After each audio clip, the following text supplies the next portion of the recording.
અત્યારે પોરબંદરની અંદર જિલ્લાની અંદર તાલુકા પંચાયત હોય કે જિલ્લા પંચાયત હોય કે પોરબંદર મહાનગરપાલિકાની અંદર ઉભેલા સભ્યો હોય. હમણાં તમે જોયું કે છેલ્લે ફોર્મ ખેંચવા સુધી તો ભાજપના મંત્રી, કેબિનેટ મંત્રી અને જે પોલીસનો પગેર ઉપયોગ કરીને ફોર્મ પાછા ખેંચવાનો જે પ્રયાસ કર્યો જે ફોર્મ ખેંચ્યા છે એટલે લોકશાહીની હત્યા કરી કહેવાય. એટલે લોકશાહીની હત્યા કરીને એટલે હું આજ લોકોને જાહેરમાં અપીલ કરું છું કે જિલ્લાની અંદર હોય કે તાલુકાની અંદર કોઈ પક્ષ હોય ભાજપ સિવાય અને અપક્ષ હોય તો જિલ્લા, તાલુકા અને પોરબંદર મહાનગરપાલિકાની અંદર જેટલા સભ્યો ઉભા છે એને હું જાહેર આજે સમર્થન આપું છું અને જાહેર ટેકો જાહેર કરું છું કે જેને જ્યાં જરૂર પડે ત્યાં 100% મતદાન કરજો. અને આ ભાજપની તાનાશાહીની સામે જો આપણે લડશું નહીં અને અત્યારે જો મોટો જવાબ નહીં દે તો આપણે કાલે સવારે ઘરની બહાર નીકળવા નહીં દે અને ભયંકર પરિસ્થિતિ ખરાબ થવાની છે.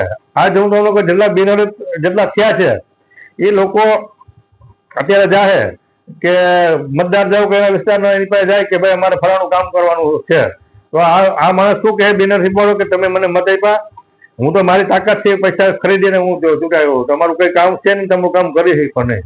એટલે આવી પરિસ્થિતિ થવાની છે. તો નાના માણસ હોય કે કોઈ પણ માણસ હોય, ધારો કે 3 નંબરની અંદર તમે જોયું તો અરબમભાઈ કારાવદાને આપણે મદદ કરી અને એનો પૂરેપૂરો પ્રયત્ન કર્યો ત્યારે એલસીબી વાળા એને કેસ નો કર્યો અને પછી છોડી મેળ્યો 4 વાગે. એટલે ગોધી રાખ્યો તો અને પોલીસનો પણ અર્જુનભાઈ ઉપયોગ કરે ઓલું. અને પોલીસને પણ હું ખાલી વિનંતી કરું છું કે પગાર તમે પબ્લિકનો ખાવ છો, તમારે ખરેખર પબ્લિક ભેગું રહેવું જોઈએ.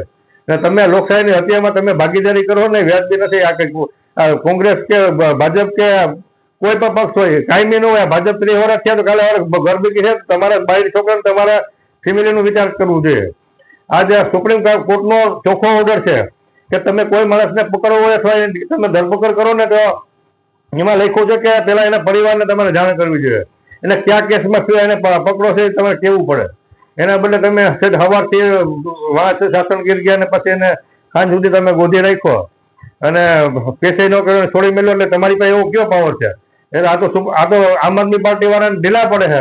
એ જગ્યાએ નાથાભાઈ જે જિલ્લા પ્રમુખ હોત કે અથવા કોઈ હોદ્દો હોત ને તો હું સીધો કોર્ટમાં જાત ને તમારી નોકરી અપડાઈ જાત એમ. એટલે તમારે ખરેખર તમે આવા પાપકર્મ ન કરતા. અને હું જનતાને અપીલ કરું છું કે તમે આ પાપીઓના જે એમ હિટલર શાહી શાસન અત્યારે આવ્યું છે. એક દી અર્જુનભાઈ મોઢવાડિયા અને રામદેવ મોઢવાડિયા ભાઈ બે ઘરે ગલુડિયા બનીને ઘરમાં બેઠા હતા અને ત્યારે નાથા ભોળા એને સપોર્ટ કરતો હતો ને જયારે ગુંડાગીરી થતી ત્યારે હું એ ગુંડાઓની સામે સામનો કરી અને એ લોકોને પૂરેપૂરું સમર્થન આપ્યું હતું. એટલે લોકોને જાગવાની જરૂર છે. આ ભાજપના તમે જોવો તો આ ભીમભાઈ થી લઈ જોડીબાગ વાળા અને એનો નીકળો નિલેશને એ લોકોને યુઝ કરીને ફેંકી દીધા ભાજપ વાળાએ. અને આ તમે આજાભાઈ ને એનો ભાઈ અરબમભાઈ ને જોવો તો ભાજપ કોંગ્રેસ વાળાને હામાં લડાવી ને મરવી નાખ્યા ને ઓલા જેલ ભેગા થયા બિચારાને. અને હામાં ફરિયાદી કોંગ્રેસ વાળો હતો જે ભાજપ વાળા એને ટિકિટ આપી દીધી. એટલે આ દુર્ભાગ્યપૂર્ણ ના કહેવાય. એટલે જનતાને જાગવાની જરૂર છે. આજ ભાજપ વાળાને કહું કે તમે આ ભાજપ વાળાને તમારા આગેવાનો વિશ્વાસ ન કરતા. આ દગાખોર તમારી પર દગો કરશે. આ પવન જોવો તો પવન ઠેકડા મારતો ને કોંગ્રેસ ભેગો હતો અર્જુનભાઈ ભેગો ત્યારે રોડ ઉપર સુઈ જતો અને ધરપકડ ના અંતે નાટક કરતો હતો. આજે એને પણ બેદલીફ કરાવ્યું અર્જુનભાઈએ. એટલે આ લોકોને જાગવાની જરૂર છે. કેશુભાઈ બોખીરિયા જેવો કર્મઠ માણસ એ મારા વર્ષોથી ભાજપ ભેગો હતો એને પણ કાપી નાખ્યો. અપક્ષ ઉભો છે તો કેશુભાઈ બોખીરિયાને પણ હું બધા મતદારો એ વિસ્તારને કહું છું કે એને પણ જંગી લીટથી જીતાડજો. અને લોકોને ખાલી અપીલ કરું કે જ્યાં જરૂર પડે નાથા પુરાને જ્યાં તમે કહો ત્યાં આવશે.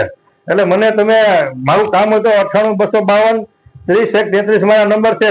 પાછા બોલું 98 252 30 133 મારા નંબર છે. મને ગમે ત્યારે યાદ કરજો. પણ આ હે ને હિટલર શાહી ને આ તાનાશાહી જે બધા અત્યારે કરી રહ્યા છે ગુંડાગીરી ઉપર ઉતરીને તમને દબાવવાની કોશિશ કરો તો મને ફોન કરજો. તમારે હારે ઉભો રહે અને જ્યાં જરૂર પડે ને તન મને ધનથી તમને સમર્થન સપોર્ટ કરું છું. બધા ભાઈને રામ રામ.